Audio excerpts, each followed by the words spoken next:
Hello and welcome to the news tonight, your daily roundup of all the news from India and around the world. I'm Ishan Russell and our focus tonight is on the Coal Mines Special Provisions Bill, which is passed in the Lok Sabha today and is expected to bring about wide changes in the coal sector. We'll be discussing all this and more over the next half hour, but first the headlines we're tracking right now.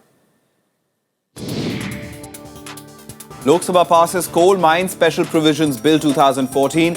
The government says new law will make auction process transparent and increase production.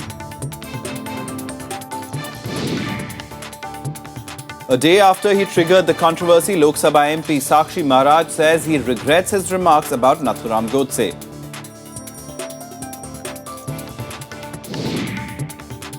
UP governor stirs a storm with remarks on Ram Temple in Ayodhya. The opposition calls the remarks inappropriate.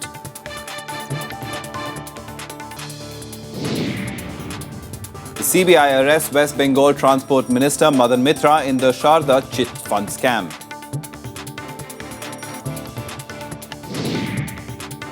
And RBI Governor Raghuram Rajan sounds a note of caution on Make in India approach, asserts that the RBI's focus will be inflation and not boosting stocks.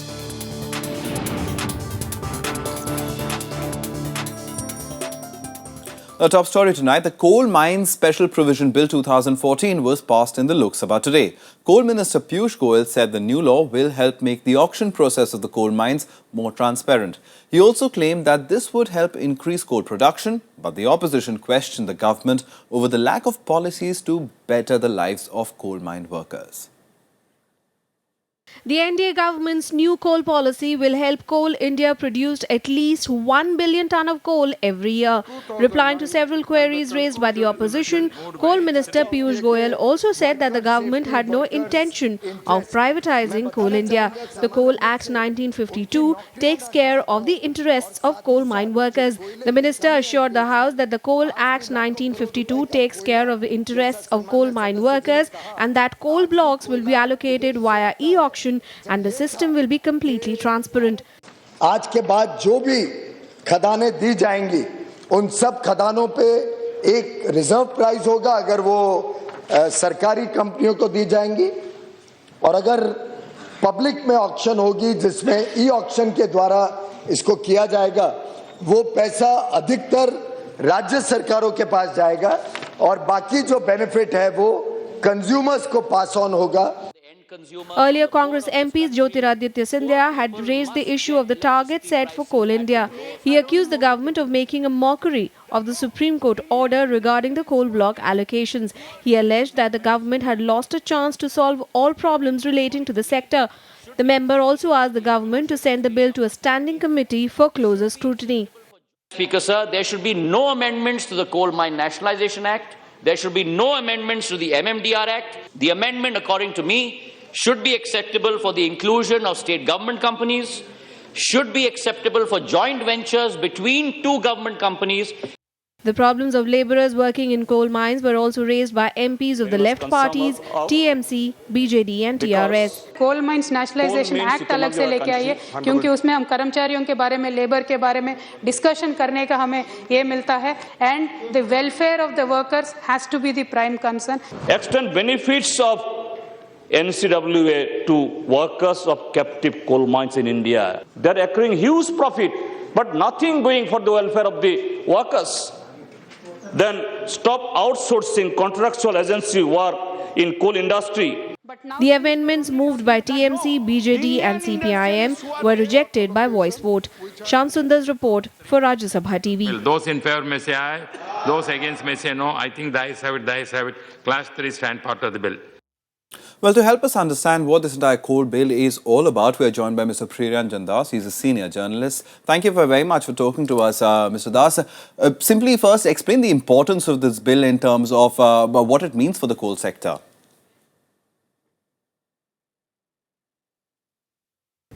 Yes, it's a very important bill because it will kickstart the coal sector again.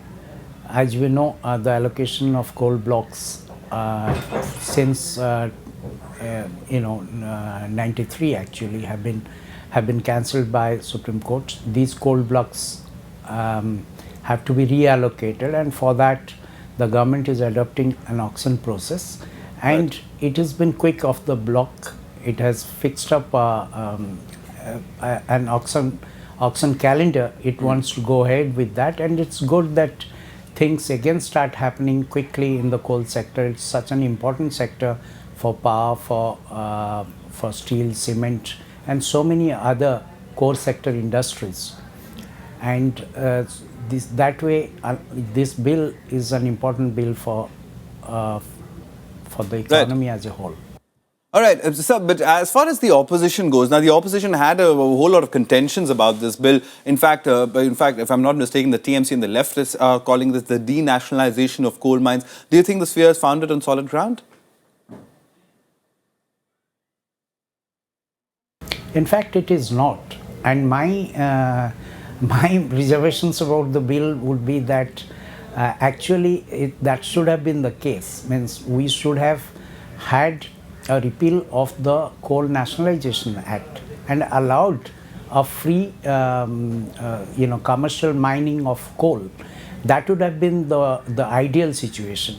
But given the political opposition and the political views or atmosphere in the country, government has opted for a halfway house with an enabling provision in this legislation that after meeting the requirement of the public sector and then auctioning the coal blocks for actual users, right, there can be a scope for commercial coal mining also, but it is only an enabling provision insofar as this piece of legislation is concerned. The government has to at a future date do something about the Coal Nationalization Act, repeal it, and end the public sector monopoly, that is Coal India's monopoly in this sector, for efficient mining of coal. And because coal is such an important natural resource, and we are supposed to be having a huge reserve of coal which should serve us well, particularly in power sector and some of these important sectors like steel and cement. But we are unable to mine it and supply it to the user industries. All right, we'll leave it at that, Mr. Das. Thanks very much for coming in and shedding light on this rather important bill. Of course, this bill has to yet go to the Rajya Sabha, and of course, the numbers over there are completely different. So we'll have to wait and watch as far as the coal bill is concerned and its passage. But moving on now, and staying with the Lok Sabha, BJP MP Sakshi Maharaj today regretted his statement for the controversial remarks where he called Nathuram Godse a patriot. This he did in the lower house. Now, the opposition sought an apology from him during question hour earlier. The opposition parties led by the Congress, TMC and left parties demanded an apology from BJP MP Sakshi Maharaj in Lok Sabha.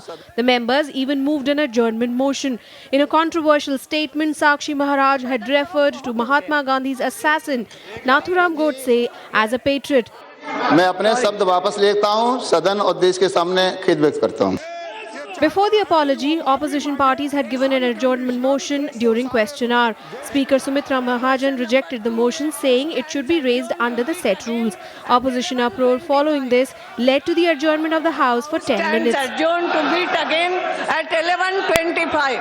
When the House reconvened, Congress party's leader in the House, Mallikarjun Kharge, said the statement was an insult to the entire nation. राष्ट्र को और आपको भी इसके बारे में चिंता है और सारा देश ये चाहता है कि वो माफी मांगे unconditional. Parliamentary Affairs Minister Venkaiah Naidu also said that Sakshi Maharaj's remark could not be ignored by anyone, the opposition or the government. Nobody in this country can accept with eulogizing the people or the person who is responsible for the assassination of Mahatma Gandhi. This is the third time that an MP has had to apologize for remarks made outside the House during this session. Pranav Goswami's report for Rajya Sabha TV. Now, on the 17th of December, the Rajya Sabha will discuss the issue of alleged forced conversions being carried out by Hindu outfits. The opposition members voiced concern on the involuntary religious conversions and the violation of the constitution. The government, however, conceded it was ready for a debate on the issue. Amid the raging controversy over the alleged forced conversions in Agra, KC Tyagi of the JDU accused a Hindu organization of violating Article 25 of the Constitution. The Congress and the TMC also criticized the government. Sir, विश्व हिंदू परिषद ने प्रस्ताव पास किया है कि देश की मस्जिदों से माइक हटाए जाएं। मैं आपकी इस पे व्यवस्था चाहता हूं। क्या धर्म के तहत मस्जिदों से माइक हटाए जाएं? We have given a notice 267 because now we're getting reports that there is even a rate card for the conversion, sir. The government affirmed that it had no problems in discussing the controversial issue. अगर आपको लगता है कि आप उससे पहले चर्चा करना चाहते हैं तो अपने ही साथियों से बात कर लीजिए, कांग्रेस के मित्रों से। हैदराबाद एयरपोर्ट पर चर्चा करना चाहते हैं, उससे पहले कर लीजिए। आप चर्चा, हम तैयार हैं। जब चाहिए चर्चा कर लीजिए। 17 तारीख को कम्युनल हिंसा पर एक नोटिस है जिस पर की सरकार ने सहमति व्यक्त की है। Forced conversions in Agra triggered protests in the upper house on Wednesday as well, when the opposition claimed that such incidents will smear the secular fabric of the country. Kriti Mishra, Rajya TV. Now, the Bharatiya Janata Party today defended Uttar Pradesh Governor Ram Naik's comments that a Ram temple should be built here at the site of the Babri Masjid. Opposition leaders, however, questioned the propriety of a constitutional functionary making what they called controversial remarks. On Thursday, Governor of Uttar Pradesh, Ram Naik, stirred a controversy over building a Ram temple in Ayodhya.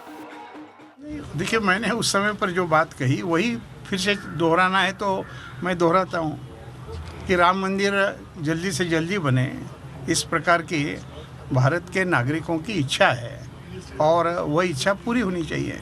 While opposition parties criticized the remarks, BJP leaders said they saw nothing wrong in his comments. The Samajwadi Party demanded the recall of the governor. जनता की इच्छा कैसे हो सकती है? संविधान में जो प्रदत्त है, कानून का राज कायम है. जब तक सुप्रीम कोर्ट नहीं कहे तब तक कोई कैसे विवादित स्थान पर, जिसको सुप्रीम कोर्ट विवादित मानता है, आप भवन का निर्माण कर सकते हैं? इसलिए मैं राष्ट्रपति महोदय से अपील करता हूं कि संविधान का उल्लंघन करने के आरोप में श्री राम नाईक को हटाया जाए. मैं बहुत शालीनता से ये कहना चाहूंगा कि सूर्य अपनी गर्मी छोड़ सकता है, चंद्रमा शीतलता छोड़ सकता है, हिमालय से उतरने वाली गंगा हिमालय को वापस जा सकती है, पर अयोध्या में भगवान श्री राम का मंदिर बनने से दुनिया की कोई ताकत रोक नहीं सकती है. Then Congress said a person holding a constitutional post couldn't make such controversial comments. उन्हें भी विवादित प्रकरण से अपने आप को बचाना चाहिए. जो मुद्दा सर्वोच्च न्यायालय में विचाराधीन है, जिस पर प्रकरण पर इतना विवाद हो चुका है और जो कुछ भी होगा वो इस कानून के तहत सर्वोच्च न्यायालय का निर्णय ही सर्वमान्य होगा, तो उस पर अपने विचार व्यक्त नहीं करना चाहिए, उनको अपनी भावनाएं नहीं व्यक्त करना चाहिए, क्योंकि वो एक संवैधानिक पद पर है. In 2010, the Allahabad High Court divided the disputed site at Ayodhya into 3 equal parts between Ram Lalla, represented by the Hindu Mahasabha for the Ram Temple, the Islamic Sunni Waqf Board and the Nirmohi Akhada. Bureau Report, Rajya TV. The Central Bureau of Investigation today arrested Madan Mitra, the West Bengal Transport Minister and Trinamool Congress leader, in the Sharada chit fund scam. The arrest came after the CBI interrogated Mitra for nearly 5 hours over the post he was holding in the company.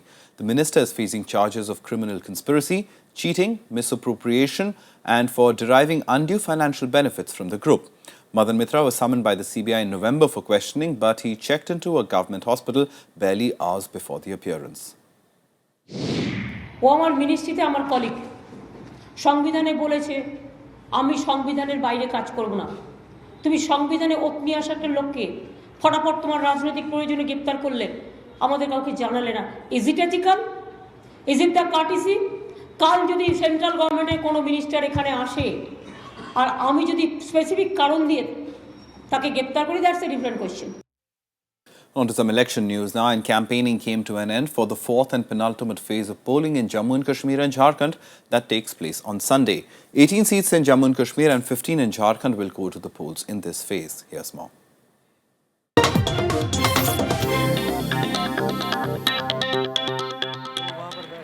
All the party bigwigs, all the star power and campaign conundrums deployed in areas going to voting in Phase 4 on Sunday have come to a halt. It's time now for the voter to decide. In Jammu and Kashmir, 4 districts, Srinagar, Anantnag, Shopian and Samba will go to the hustings in this phase, with a total of 18 constituencies between them, Nearly 14.7 lakh voters are eligible to decide the fate of 182 candidates in the fray. How Srinagar votes will be keenly watched. All 8 constituencies in the state summer capital are presently held by the ruling National Conference. Among the key candidates in Srinagar, Omar Abdullah is contesting from Sonawar.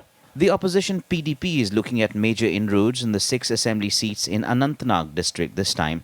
Party patron Mufti Muhammad Saeed is contesting from Anantnag constituency. Shopian, that has borne the brunt of several militant attacks in the recent past, will also be closely watched. The killing of an NC Sarpanch and the December 5th grenade lobbing incident had sent out shockwaves here.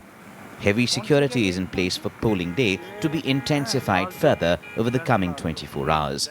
In Jharkhand, 15 assembly segments over 4 districts, Deoghar, Giridih, Bokaro and Dhanbad go to polls in this phase. Nearly 43.5 lakh voters will decide the fate of 217 candidates in the fray in this phase.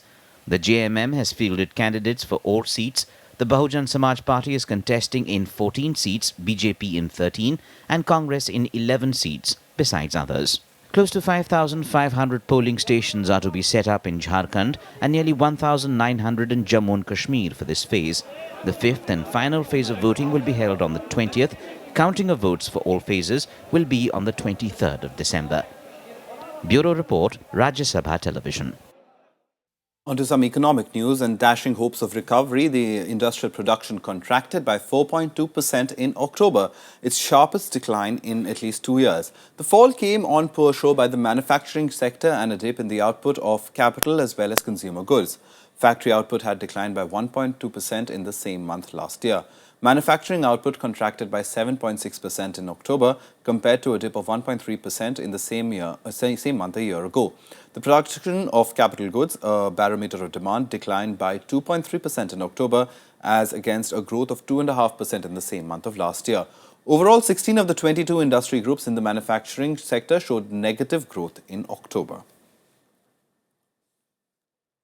And Reserve Bank Governor Raghuram Rajan today cautioned against the government's emphasis on an exclusive export-led growth model that relies heavily on the manufacturing sector. He said India will find it difficult to sustain it in a slow-growing global economy.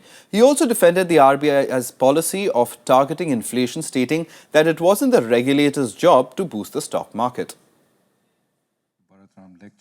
At a lecture in Delhi, RBI Governor Raghuram Rajan cautioned against overemphasis on the manufacturing sector.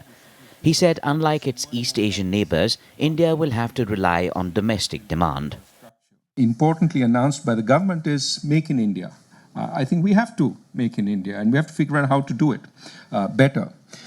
But the second, I think we don't realize as much, but if the industrial countries are growing relatively slowly, we should also make for India, as opposed to make for the rest of the world. We would aim to make for the rest of the world, but we should realize for the most part we will be reliant on domestic demand. We have no place there. Rajan also cautioned that India can't go out of its way to woo foreign investors, but rather it needs to create a fair business regime for both Indian and foreign entrepreneurs. His remarks come in the backdrop of Prime Minister Narendra Modi's ambitious outreach to foreign businesses to invest in India. I'm also cautioning against picking a particular sector such as manufacturing for encouragement simply because it's worked well for China. India is different, developing at a different time, and we should be agnostic about what will work. What I mean by such agnosticism means creating an environment where all sorts of enterprise can flourish. Rajan also defended his policy of targeting inflation. The Dr. Urjit Patel Committee had recommended setting a target of bringing down retail inflation below 4% by January 2016. He said the RBI will focus on strengthening the underlying fundamentals of the economy rather than boosting stock market indices. With Krishnanand Tripathi, Bureau Report, Rajya Sabha Television. Now it's time for all the other national news and updates in Nationwide. Maharashtra Chief Minister Devendra Fadnavis today gave permission to the State Anti-Corruption Bureau to investigate former Deputy Chief Minister Ajit Pawar and senior NCP leader Sunil Tatkare in the multi-crore irrigation scam. It has also asked the to institute open inquiries against the ministers, irrigation officials and contractors in the case. Today was the 13th anniversary of the Parliament attack. Recalling the incident, Rajya Sabha Chairman Mohammad Hamid Ansari praised the supreme sacrifice made by security personnel. He said they had set an example for all times to come in preventing the entry of terrorists into Parliament House. On the 13th of December 2001, 5 militants tried to sneak into the complex armed with grenades, guns and explosives. 10 people, mostly security officers, were killed in the attack. Former Jharkhand Chief Minister Madhu Khora, ex-Chief Secretary Ashok Kumar Basu and 6 others have been charge sheeted by the CBI in a coal scam case. The charge sheet was filed 2 months after the court returned the CBI's final report, filed in the case on the 4th of September. Well, time for a quick break right now, but coming up on the other side, the United Nations declares June 21st as International Yoga Day. More on that on the other side.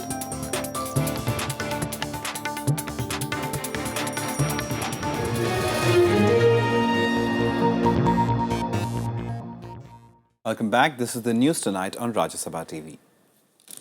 Well, our Prime Minister Narendra Modi said that he is elated about the UNGA's decision to declare June 21st as the International Yoga Day. The United Nations General Assembly made the announcement on Wednesday, saying that the goal is to spread information about the benefits of practicing yoga. Earlier, during Modi's UN General Assembly speech on the 27th of September, he put forward the proposal to celebrate the International Yoga Day. Modi ji का ये initiative Bharat की ये प्राचीन योग विद्या को दुनिया की सेवा के लिए उपलब्ध कराएगा। मैं भारतीय जनता पार्टी की ओर से यूएन को और मोदी जी को दोनों को दिल से बधाई देना चाहता हूं। हमें ये गर्व है कि 193 देशों में से 177 देशों ने विश्व योग दिवस के लिए, इंटरनेशनल योगा डे के लिए प्रस्ताव करके भारत का गौरव बढ़ाया है।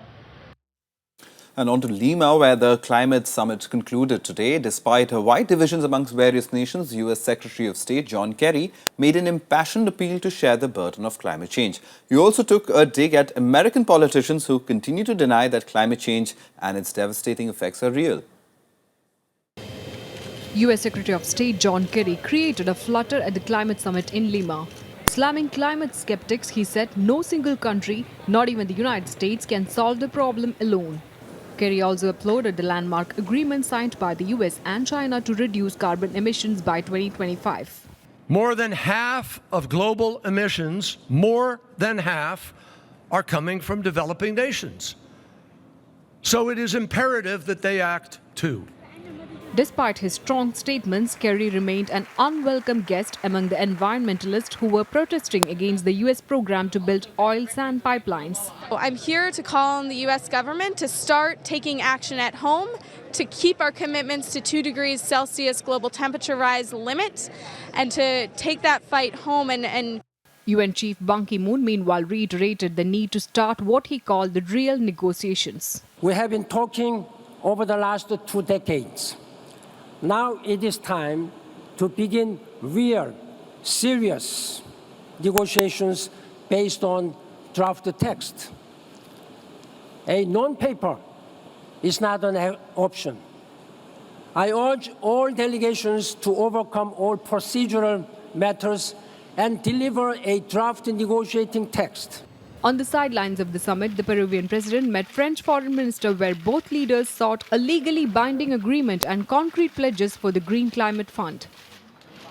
As the climate summit draws to a close, Laurent Fabius, the French foreign minister and the incoming president for next year's COP21 conference in Paris, said tackling climate change goes beyond decisions made solely at the government level. Bureau Report, Rajya Sabha TV. News from America now, where the US House of Representatives has passed a budget of $1.1 trillion hours before the government was due to shut down at midnight on Thursday. The bill funds most federal agencies through September 2015. The Senate also agreed to pay a 2-day extension of current funding levels to give itself time to approve the House bill. Narrowly avoiding a repeat of last year's government shutdown, the United States House of Representatives on Thursday passed the budget bill. The House vote came just hours before the midnight deadline. The bill was passed by 219 votes to 206 after President Barack Obama urged Democrats to support the Republican measure. My job tonight is to say thank you and Merry Christmas.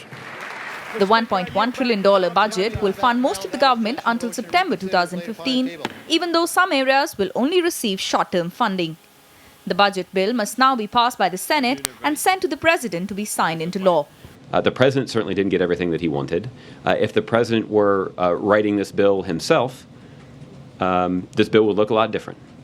But it is a compromise, and it does fulfill many of the top-line priorities that the President himself has long identified, and passing this bill and signing it into law would allow us to make additional progress against those priorities.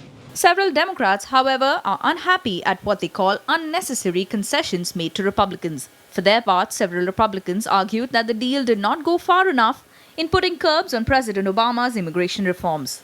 We'll make a direct challenge to the President's unilateral actions on immigration. And you can expect that challenge to the President to include real action on border security.